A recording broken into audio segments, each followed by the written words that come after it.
Hi, Jody. Thank you so much for coming on Feel Good Social Podcast, lady. I'm so excited to bring you on the show. Thank you for having me, Kinsey. I'm so excited to be here. Yes, and I did already introduce you just a little bit in the intro, but I'd love to hear from you. Who are you? What do you do? Who do you serve? The short version is my name is Jody Brown. I am a marketing agency owner, retreat host, and educator. So, really, what I strive to do is help creative entrepreneurs and educators in the beauty industry market their businesses online without any of those like clickbaity, tactic based hacks that we're always hearing about, really helping them understand their messaging and who they are, who they serve, and all of the good stuff that doesn't change as much when it comes to social media. So that is predominantly what I do. I started in the beauty industry. And so I am so grateful that I get to help educators reach more of the industry that I came from. So, yeah, that is what I do. Yes, I love that. And we were talking before. I love hearing when people have spent, 15 years as a hairstylist or like Yeah. years doing some other career or some other work. And then they have kind of pivoted into what they do now. I feel like that's a huge conversation in entrepreneurship is either people are a little bit scared to change up and pivot what they do, or they feel like they wasted so much time in their quote unquote life before this and they don't feel like they can bring any of those skills into what they do now. But I don't think that that's true. What have you learned from your years in the beauty industry and hairstylist to now being a marketer? Yeah. So, I mean, I don't think I would have ever gotten here without my experience in the beauty industry. And I think you're so right that we view changes as starting over a lot of the time. And we kind of negate the skills that we've learned in whatever we were doing last. So, something I try to shift with my own mind and with a lot of my clients is that more of an evolution. It's like using those skills that you've developed in whatever industry you're coming from. And those are an asset that makes your unique value come to life for your clients. So I do think that one of the biggest things that I learned in the beauty industry and what has led to this natural evolution is marketing. Like I had to market myself from day one.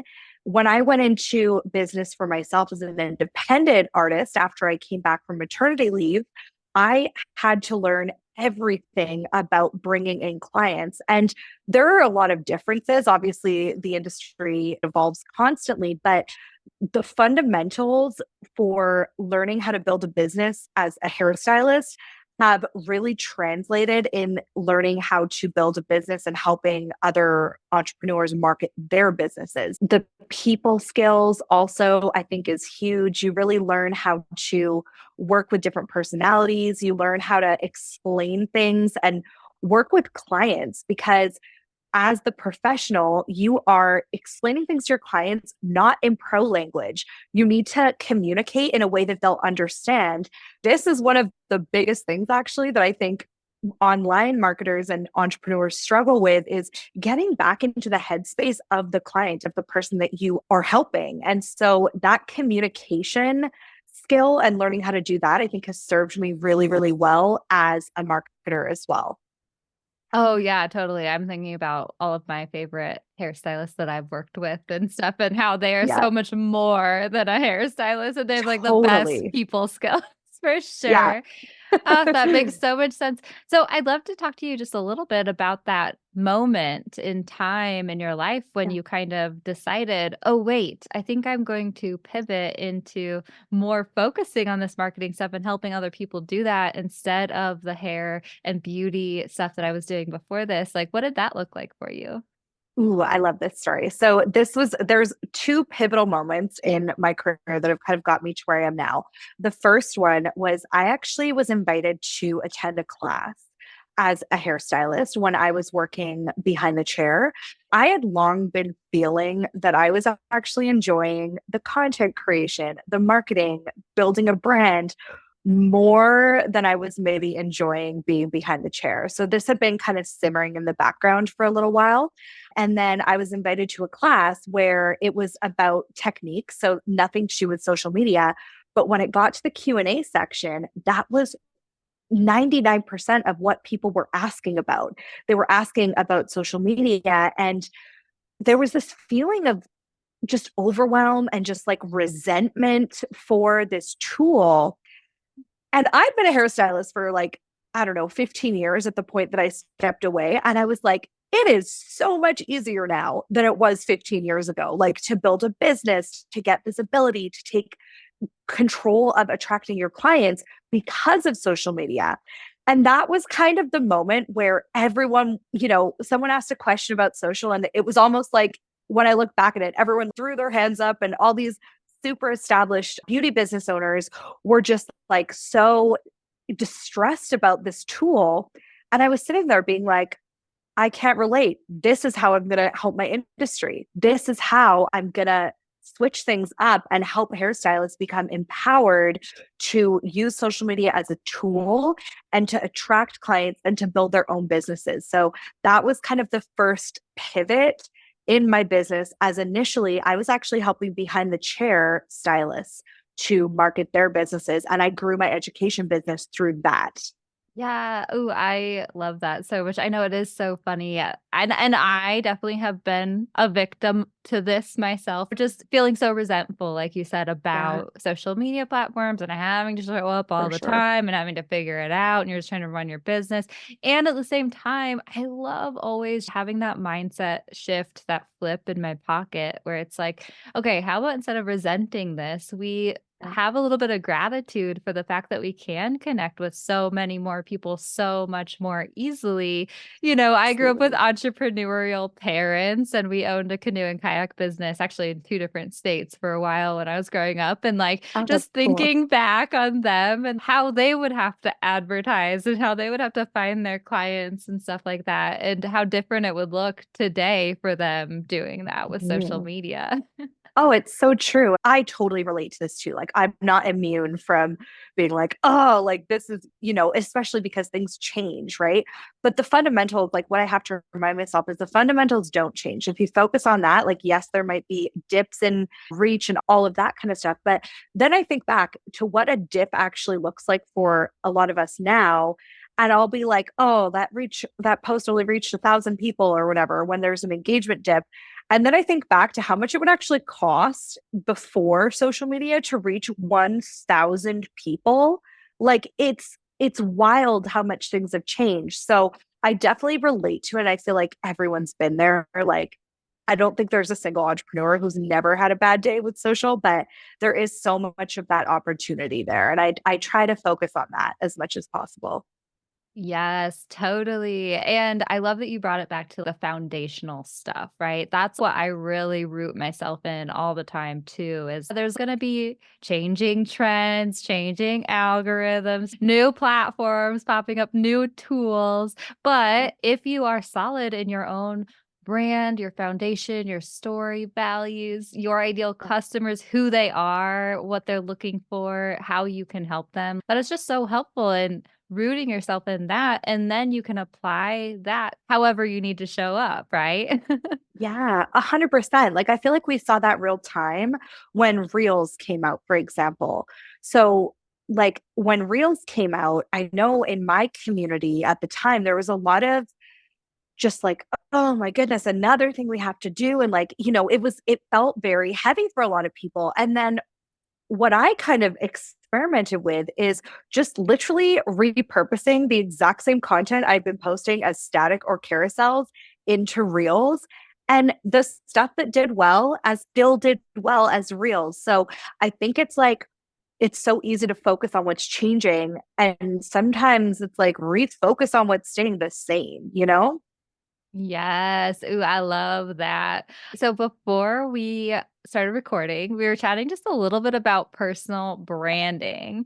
And you were sharing how personal branding is really important these days, especially with the way that content creation is trending and online Yes. businesses. You were sharing that not everyone understands exactly how to create a personal brand in the most strategic way. Can you share a Yeah. little bit about that?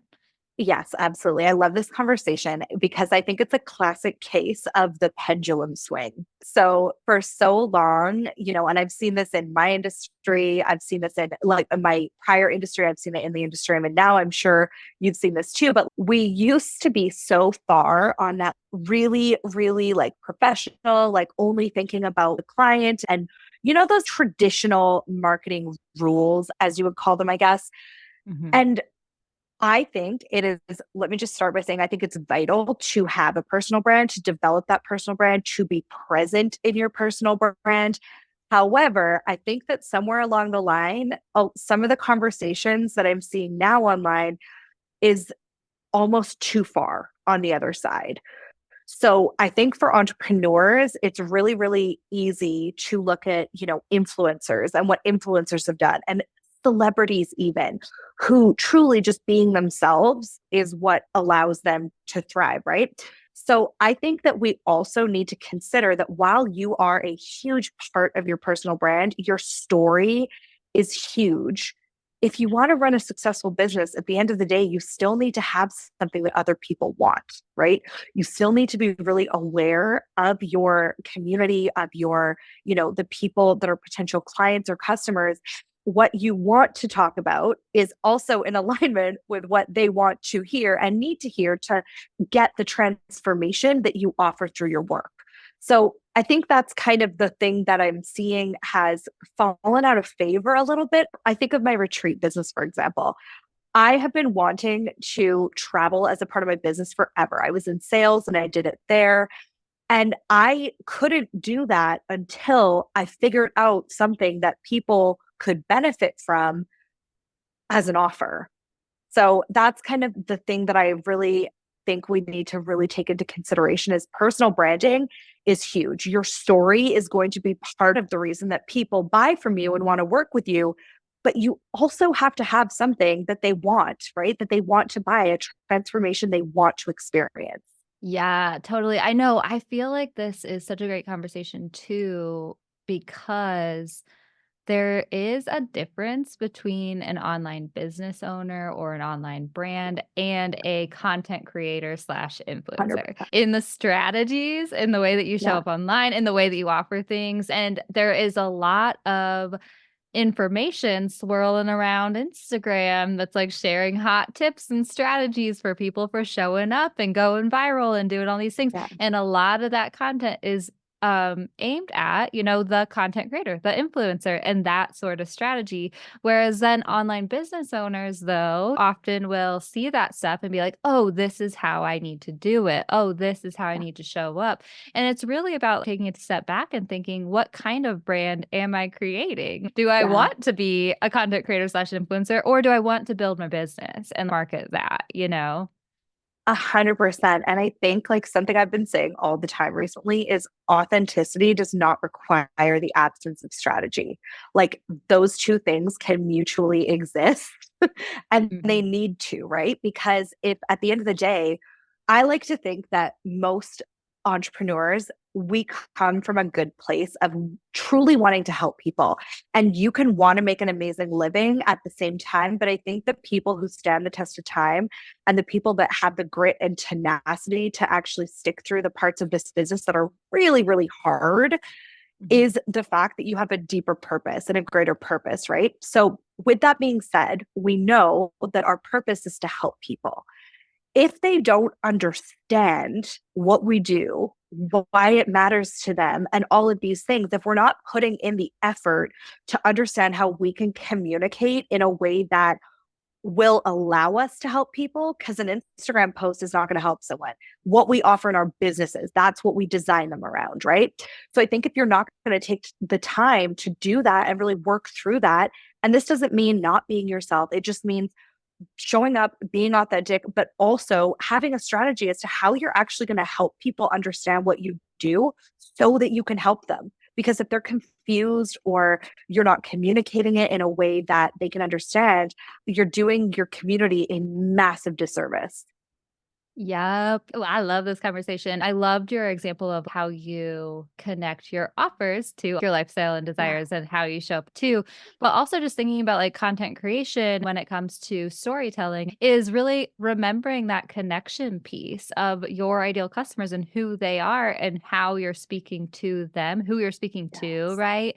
I always Yeah. give the example like I like to rock climb Yeah. and I have used rock climbing stories in my brand content, just sharing some of my rock climbing stories with my brand on Instagram. But I would not share a rock climbing story to another rock climber who I'm like recommending a route to in the Right. same way that I would share that to my audience, right? If I'm sharing to Right. another rock climber, I'm like, oh yeah, it was a 510A, it felt harder than it was getting technical about the route or something. Right. To my audience, I share my rock climbing stories and I make it an analogy to business of some sort. And it's like bringing that personal connection, but also explaining and sharing a story that's inspiring to them, that's interesting to them, that they would care about, Yes. and that they can have a major takeaway instead of like, what the heck is a 510A? I don't know. You know what I mean? Totally, totally. And I think that's such a great example because it all comes back to like, why are you sharing this? When you're sharing to market, right? And you're building your business and you're building your brand, is this a share because it's valuable to your audience? Are we just kind of like sharing emotional broadcasting? What is it that the purpose behind this content is? I think that really helps. And it also helps us kind of like safeguard a little bit because I do think that you know, I champion vulnerability. I do think it's a superpower to be able to show up like vulnerably and authentically. And I fully stand behind and do that. I think it's a little bit different though when some of the conversations, like I feel like people are almost feeling like they owe, like the way it's phrased, it's like we owe the internet something if we're going to have the right to market our businesses. And I do think it's fully okay for you to keep something for yourself and you're allowed to don't fake who you are online. But I don't think you need to show up as 100% of you. That for me is just not what personal branding means. Yes, share the things that are important. Yes, share what makes you unique, share what your audience will benefit from. But it's fully okay if you want to have parts of your life that are just for you, regardless of whether or not you run a business on the internet or not. Yes, girl. Yes. I feel that as well. And it's so funny. There's been that trend going around lately, and I love it. I really do. And I feel related to and inspired by those posts that are like, what is it? Social media is fake or Instagram's fake. Here are Yes. the things I'm struggling with or whatever behind the scenes. And I've enjoyed them for sure. And myself, I would consider doing that trend. I haven't really Yeah. yet. And at the same time, it's exactly what you said. You don't owe it to people, right? Mm-mm. And I think it's really inspiring to say, like, I'm struggling with something and I'm not ready to share about it yet. Cause you don't Yeah, have to 100%. air your dirty laundry. I mean, I know Brene Brown, the queen of vulnerability, she even says in her book, people earn the right for your vulnerability. You know what I Yes. mean? And like the entire Yes. freaking internet does not have that right. Like that's not a safe space. You need to feel safe in like your Yeah. vulnerability moments, right? Mhm. Yeah, absolutely. And I think and again, like I'm pro vulnerability. So I don't want it to sound like I'm not, but I just think that there's almost like, it's like anything, right? There's a line, and that line is going to be different for everyone. And so I've had these conversations with clients where they're like, I don't want to. It's like my life, and I'll share my life to an extent. And I'm like, you don't have to. Don't make people feel like you have to do anything really. But I do think there's another flip side to this coin where I was actually listening to a podcast episode. And after I listened to this, it was funny because I listened to this podcast episode right after I'd finished recording a podcast episode about a very similar topic. It was basically about how most people lean naturally to either super, super vulnerable or not vulnerable at all, and just like all authority, all power. And basically, what this man was saying, which I completely agree with, is that there needs to be a balance. And I think the reason for that is because if you're sharing to make people, and I think this is where most of us come from, and this is definitely where I come from. When I'm sharing something vulnerable, it's to like really spotlight that you can really have a lot of really great things in your life while some not so good things are happening. Like there's duality, right? So Mhm. for me and for a lot of us, I think it's about making sure people know that they're not alone. On the flip side, I do think there needs to be, like, if you are a leader, which is an entrepreneur, you're a leader, right? Like that's comes with the territory, I feel like, especially if you have a public platform. Then I think we also need to make sure to share in equal amounts, like how we can actually help people. Because validating someone without being able to show them that you can lead them out of whatever that is, I just don't know that's super helpful, to be honest. Yes, yes, it's sharing from the scar, not the scab, I believe is like Yes, a quote that I I've love that. held on to for years. I don't need you to see me just like crying and stuff. I Yeah. want us to connect and exactly what you said, realize that we're not alone and relate. But then also, yeah, offering takeaways, inspiration, or just like thought process through the situation is like so much more helpful than, I call my mom most days. I call my mom and I just Me like too. talk her freaking ear off. And usually she's just like, uh-huh, uh-huh, uh-huh. And I'm like, okay, thanks for listening, mom. And like it doesn't Yeah. go anywhere. That's like a mom conversation, but that's not Yeah. necessarily like an Instagram conversation, right? Exactly. And I think it all like ties beautifully back into the power of being really clear on your personal brand. Because Mm. if you're really Mm. strong on your intention and your why and your purpose, and you are really rooted in how you can help people and what you're here to do, like what it is that you are actually the change you want to make in your industry, in the world, whatever that may be, then I feel like it gives you that grounded place that you can come from. So I do believe that like having a really strong purpose in your personal brand, being really clear on your messaging and your why for that messaging and how you can impact your community is a really solid place to come from when it comes to content creation and marketing and all of the things, because then you're constantly reaffirming and you're constantly staying connected to the entire reason you're showing up, right? Because for most of us, we need a reason. It's a lot of work to create content, right? So why not do it with a strategy behind it? Yes, I wondered when you were gonna bring the S word back into it. Yeah. In my head, I'm like, yes, this is coming full circle. This is coming full circle Yeah. right now. And it's so true. And I love what you just did there. I love that you made strategy and intention synonymous. This is another situation that a lot of entrepreneurs struggle with often is feeling a little icky when it comes to selling and also like Yeah. strategy. Again, marketing, it's like the S words, the M word, like they can all feel a little Yeah. bit icky and scary for people when they're just starting to show up online. But if you think about your strategy as your intention, like that feels just such like a good little word flip that might be helpful for people. Yeah, absolutely. And I think again, it all comes back to like you're here for a reason. You started your business. All businesses, regardless of what they do, in some capacity, solve a problem. I think we can all agree on that. Regardless of what it is, my job behind the chair, I would do hair and I would provide a transformation, maybe is better than solve a problem. But all businesses do one of those two things. My clients behind the chair, I could post the most valuable content on Instagram all day long. But at the end of the day, until they book an appointment and they come in, they're not going to get that transformation. This is the case with most businesses and most entrepreneurs online or in person, no matter what your business is. I think sometimes we think of selling and showing up in a way with a strategy to drive conversions, to book clients as this thing that we're doing to people. But you didn't start your business to do something to people. You started your business to do something for people. And if you can't find a way to get them off of social media and into what it is that you do, then you're never going to have that opportunity to make the impact that you set out to make. So it's like, we do feel icky about selling, but why? Like, we can't give away, even if we did give away every single thing we've ever created online for free, it would not have the same impact. And that was the biggest mindset shift for me that actually made me start to feel comfortable with promoting my services and my products and all of the things.